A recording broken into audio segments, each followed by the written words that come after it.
নমস্কার বন্ধুরা, আমি টুসিস কিচেনে সবাইকে সাদর আমন্ত্রণ জানিয়ে শুরু করছি আজকের রেসিপি। আমার আজকের রেসিপি মাংসের ঝাল। এটি আমি খাসির মাংস দিয়ে বানাবো। সম্পূর্ণ নতুন ও আলাদা স্বাদের রেসিপিটি পুরোটা দেখার পর ভালো লাগলে অবশ্যই লাইক, কমেন্ট ও সাবস্ক্রাইব করে আমার পাশে থাকবেন। আর নোটিফিকেশান বেল আইকনটা অবশ্যই অল ক্লিক করে রাখবেন, যাতে নতুন নতুন রেসিপি নোটিফিকেশান সবার আগে আপনার কাছে পৌঁছে যায়। মাংসের ঝাল এই রেসিপিটির জন্য প্রথমে আমি গ্যাসে একটি হাঁড়ি বসিয়ে দেবো।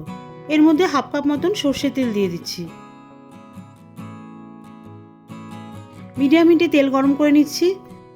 তেল গরম হয়ে গেলে একটি তেজপাতাকে হাফ করে এর মধ্যে দিয়ে দিচ্ছি, আর এর সাথে 7-8 টুকরো শুকনো লঙ্কা দিয়ে দিচ্ছি। শুকনো লঙ্কা আর তেজপাতা ভালো করে ভাজা হয়ে গেলে, যখন শুকনো লঙ্কাতে খুব সুন্দর একটা ঝাঁঝালো ফ্লেভার আসবে, এর মধ্যে খাসির মাংস দিয়ে দিচ্ছি। খাসির মাংসের পরিমাণ এখানে 600 গ্রাম আছে। এই রেসিপিটার জন্য খাসির মাংস আগে থেকে ম্যারিনেশন করার দরকার নেই। এরকম সরাসরি হাঁড়ির মধ্যে মাংসটা রান্না করলে খেতে ভালো লাগবে। মাংসটা দিয়ে দেওয়ার পরে এর মধ্যে দিয়ে দেবো হাফ চা চামচ মতন লবণ। লবণটা দিয়ে দেওয়ার পরে মাংসটা 3-4 মিনিট ধরে ভালো করে নাড়িয়ে নেব। এতে করে মাংসের মধ্যে শুকনো লঙ্কার ফ্লেভারটা চলে আসবে।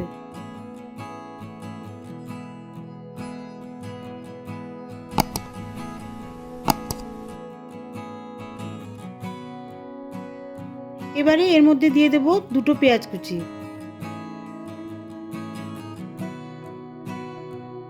পেঁয়াজ কুচি মাংসের মধ্যে দিয়ে দেওয়ার পরে আবারও ভালো করে একটু কষিয়ে নেব। এতে করে পেঁয়াজের ফ্লেভারটা পুরোপুরি মাংসের মধ্যে মিশে যাবে। আমি কিন্তু পেঁয়াজ কুচি তেলের মধ্যে আগে ভেজে নিচ্ছি না, মাংস দিয়ে দেওয়ার পরে পেঁয়াজ কুচি দিয়েছি, যাতে পেঁয়াজে আলাদা একটা স্বাদ মাংসের মধ্যে আসে। পেঁয়াজ কুচি মাংসের মধ্যে ভালো করে মিশিয়ে দেওয়ার পরে দিয়ে দেবো 1.5 চামচ মতন আদা রসুন পেস্ট।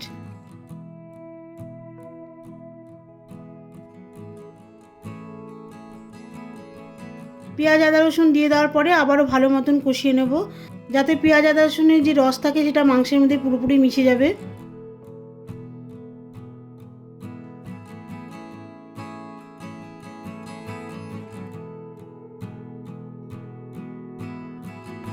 পেঁয়াজ আদা রসুনের পেস্ট ভালো করে মেশানো হয়ে গেছে। এবারে এর মধ্যে একে একে গুঁড়ো মশলা দিয়ে দেবো।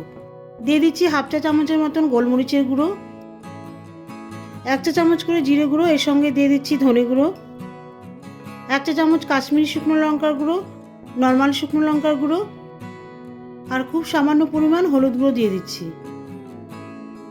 এই সব গুঁড়ো মশলা দিয়ে আবারও মাংসটাকে ভালো করে কষাতে হবে। এই রেসিপিটা পুরোপুরি গোলমরিচের গুঁড়ো আর শুকনো লঙ্কার ঝালে রান্না হবে, সেই জন্য আমি এই রেসিপিটার নাম দিয়েছি মাংসের ঝাল। 15 মিনিট ধরে মাংস মশলার মধ্যে ভালো করে কষিয়ে নিয়েছি। দেখুন এখন মাংসের কালার কিন্তু পুরোপুরি চেঞ্জ হয়ে গেছে।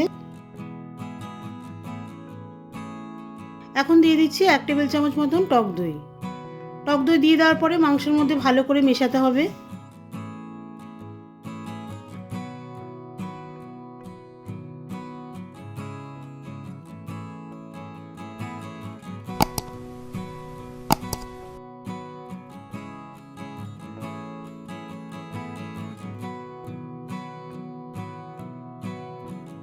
টক দই মাংসের মধ্যে ভালো করে মিশিয়ে দেওয়ার পরে জল দিয়ে দিচ্ছি।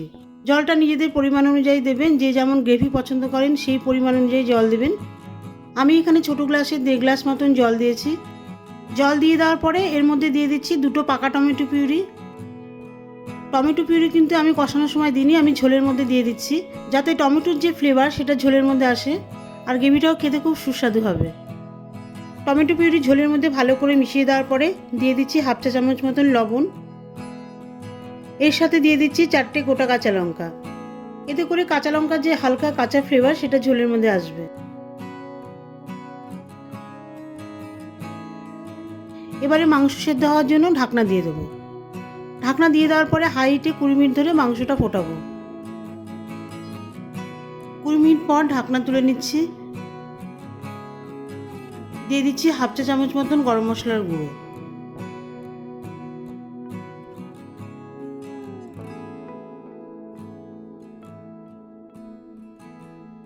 গরম মশলার গুঁড়ো মাংসের মধ্যে ভালো করে মিশিয়ে দিয়ে গ্যাস অফ করে দিচ্ছি।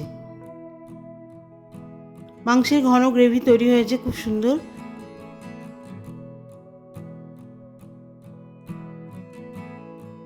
গ্যাস অফ করে দিয়ে ঢাকা দিয়ে দিচ্ছি।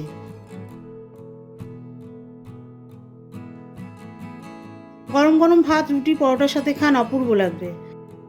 দেখা হবে পরবর্তী ভিডিওতে নতুন কোনো রেসিপি নিয়ে। ভালো থাকবেন, সুস্থ থাকবেন।